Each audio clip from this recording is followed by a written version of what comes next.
Hello à tous, j'espère que vous allez bien. Aujourd'hui on se retrouve pour une vidéo qui je pense ne sera pas très longue parce que cette semaine j'ai pas eu le temps de dévorer énormément de livres. J'ai un marché qui se rapproche donc je suis pas mal dans la couture et dans la préparation.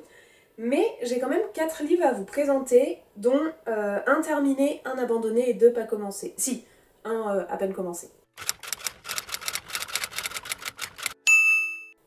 Je commence par celui que j'ai terminé, c'est Le Seigneur aux mains rouges de Claude Merle chez Bayard Jeunesse. Ah, je sais pas si vous verrez bien, bon, je pense que si. Je l'ai emprunté en boîte à livres, celui-ci, et on est typiquement sur un jeunesse, sur un jeune ado, voire ado, mais pas trop vieux non plus. On est sur l'histoire d'un chevalier qui s'appelle Perceval, son père c'est le Seigneur aux mains rouges, donc c'est un seigneur qui est un seigneur brigand, un seigneur corrompu, un seigneur qui fait du mal aux personnes qui vivent sur ces terres, etc. Et Perceval n'est pas du tout d'accord avec ça. Il va s'enfuir avec son ami d'enfance, donc il l'appelle son frère de lait parce qu'ils ont été élevés par la même nourrice, qui s'appelle Guilin et qui lui va lui servir d'écuyer dans son périple. Et on va donc suivre Perceval et Guilin qui vont partir à la rencontre d'autres seigneurs, qui vont être un petit peu emportés dans les différents règlements de compte, dans la guerre entre les Anglais, entre les Français, le périple en Auvergne, le périple à Limoges, à Toulouse, etc. On est typiquement sur un roman d'aventure pur et dur qui n'est pas plus sanguinaire que ça. Il y a des batailles, il y a des chevaliers qui sont morts, transpercés, etc. Mais sans détail parce que le public visé étant un public adolescent, on est bon. Et en fait je trouve que c'est pas mal du tout pour les ados, filles comme garçons, hein, ça y a pas du tout... Mais du coup moi j'ai trouvé ça un peu... voilà. Ça passe plus, enfin ça passe plus. Je l'ai lu en entier, j'ai passé un bon moment, hein, mais... ça passe pas grand chose quoi finalement quand on est adulte ensuite. Mais c'est un petit roman sympa, petit pas tant que ça, il fait 400 pages quand même. Et l'histoire était mignonne, enfin, c'est une aventure d'un petit chevalier qui va se révolter et qui va aller voir les grands chevaliers et compagnie. Voilà. Ensuite, j'ai reçu un livre de la part des éditions Rivage. C'est Les Cormorans, donc qui a été réédité dans la collection poche de chez Rivage, de chez Édouard Jousselin. Hop. Et hop, je reprends juste mes notes parce que je vous avoue que je suis en galère.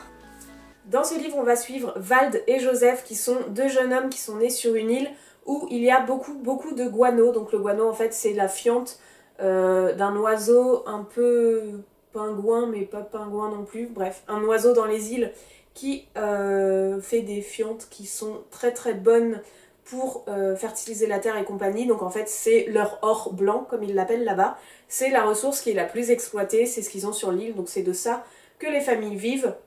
Pour autant ils vivent dans la grisaille constamment, tout est gris, il y a constamment de la brume, ils sont enfermés par des eaux autour d'eux, ils peuvent aller nulle part, ils vivent dans une mauvaise odeur, enfin bref, pas un endroit paradisiaque. Et donc nos deux jeunes hommes, Joseph et Vald, vont s'enfuir, vont vouloir partir à l'aventure, vont prendre le bateau d'un marin qui est décédé ou qui a quitté son bateau en tout cas, et vont partir du coup pour espérer s'échouer ailleurs, là où il n'y aura plus de brouillard, et là où ils n'entendront plus parler de ces fientes d'oiseaux qui ont enrichi leur famille mais qui pour autant les laissent dans un désespoir sans nom.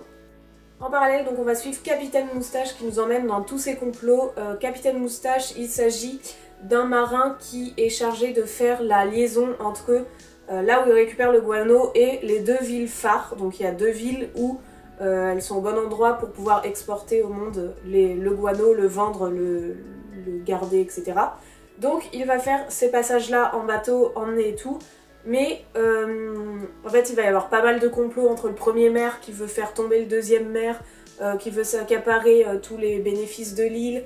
Il y a des attentats qui se passent dans les rues, on sait pas d'où ça vient parce que c'est pas revendiqué, des gens meurent. On est un peu sur des complots finalement de qui va s'enrichir le plus, mais surtout à quel prix. Ce livre, je l'ai arrêté à la page 150. Peut-être que j'ai pas bien fait, je ne sais pas, mais en tout cas je ne souhaite pas le continuer. L'histoire est très intrigante, très intéressante et écrite d'une manière où j'étais bien partie, franchement j'aurais pu. Il y a eu 2-3 passages au début où la place de la femme était vraiment Enfin, genre, il y a eu une première fois où juste on parle d'une femme sur 2 pages, toutes les 50 pages, je sais pas, où on va juste dire ses atouts féminins, sa beauté, sa naïveté, sa place à la cuisine. Bref, en fait, un passage qui n'apporte rien, mais alors rien à l'histoire, selon moi, qui aurait pu être complètement évité. À la rigueur, faire une histoire sur des mecs, ok, voilà. Juste garde l'histoire sur les mecs et parle pas de femmes dans ces moments-là. Donc je me dis, bon, on passe outre, c'est pas grave, il nous a fait un petit passage macho, allez, c'est pas grave, on passe à travers. Un deuxième qui arrive, à un moment, bon. Page 150, on part sur un abus, sur un viol qui n'a pas, enfin pas qui n'a pas lieu d'être, hein, c'est son histoire. C'est certainement de cette manière-là que ça se passait à l'époque. Pour autant, moi j'ai dit c'est bon, stop, c'était trop. Je vois pas pourquoi ce personnage subit ce genre de choses. Pour le moment, ça n'apporte rien au texte. Peut-être qu'après, ça aurait apporté quelque chose. Mais j'ai pas envie de lire ça. J'ai pas envie de partir dans cette optique-là, dans le sens où il y a plein de choses à faire avec les autres persos. On n'a pas besoin de mettre cette jeune fille dans cette galère-là gratuitement, aussi méchamment et écrite de cette manière. Donc, à la page 150 à cette partie-là, je me suis dit, c'est pas grave, stop, je saurai pas la fin. Peut-être qu'un jour, je lirai, genre, je sais pas, le chapitre de la fin pour voir, ou que j'essaierai de me relancer. Mais je suis pas sûre du tout parce que là non en fait. Je suis d'accord que ce soit dans les années 1800 et quelques, que peut-être que c'était les mentalités comme ça vis-à-vis de la femme et compagnie. Pour autant, de nos jours, on peut écrire un roman qui soit très pertinent, avec une histoire très intéressante, ou même parler de ce genre de choses, hein, je suis pas du tout contre, mais d'une manière bien différente. Voilà, pour celui-ci, en gros. Mais c'est dommage, parce que franchement, j'étais bien partie au début. Ensuite, celui-ci, je vais pas pouvoir vous en dire beaucoup parce que je l'ai pas encore lu. Il s'agit de 1886, l'affaire Jules Wartrain, ou Wartrain, je sais pas, Watrin, pardon, de Pascal Dessin, donc dans les éditions Rivage. Là, ça parle d'une affaire sociale, donc c'est le mouvement social en 2015 qui va mal finir pour 2 cadres d'Air France. Et il y a écrit que ce fait divers trouve un étrange écho dans un événement plus ancien et plus tragique. Donc en 1886, il y a eu dans l'Aveyron un fait où des ouvriers vont demander des comptes à monsieur Jules Watrin, ce monsieur qui est le sous-directeur des mines, et les choses vont s'envenimer et une personne va être défenestrée. Le fait que Watrin soit défenestré, en fait, ça va engager un gros mouvement de grève, un gros mouvement social, les médias vont s'en emparer et compagnie. Donc je sais pas trop ce que ça peut donner, je suis un petit peu curieuse. Il y a écrit que ça recrée le climat explosif de l'époque dans une fresque passionnante qui pose des questions plus que jamais actuelles. À voir. C'est écrit gros.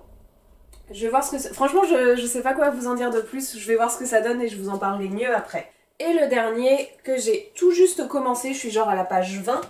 Il s'agit de Manhattan Palace de Carol Genex dans sa collection New York Made in France. C'est son deuxième.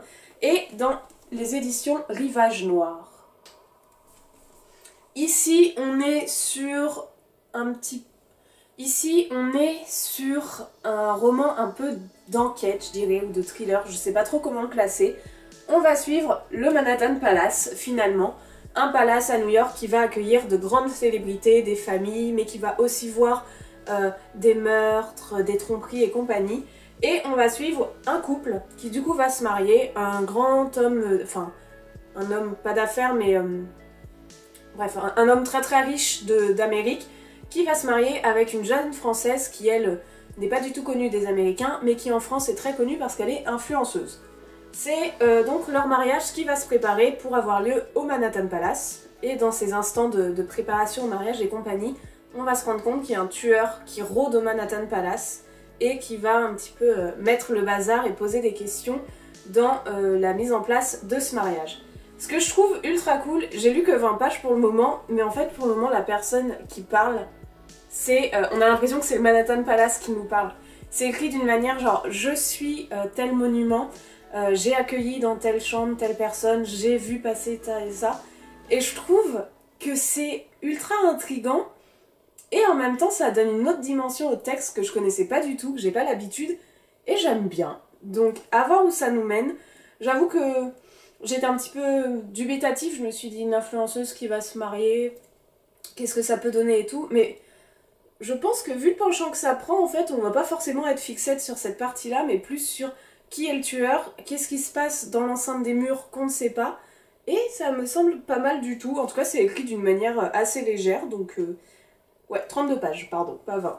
Donc voilà, c'était ces 4 livres que je voulais vous montrer.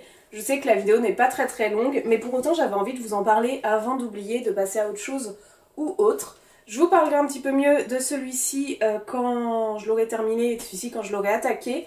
Je vais publier là très prochainement, je pense aujourd'hui en même temps que va sortir la vidéo, ma petite critique sur les cormorans. Et voici, voilà, dites-moi si vous, il y en a qui vous intéressent. D'ailleurs, je vous ai pas dit, pardon, mais les 3 de chez Rivage sortent le 10 mai. Donc aujourd'hui, on est le 6, je crois. Mais très très prochainement, donc vous pouvez les retrouver, vous pourrez, pardon, les retrouver en librairie, sur les sites et compagnie. Je vous mets les liens en barre d'infos comme d'habitude.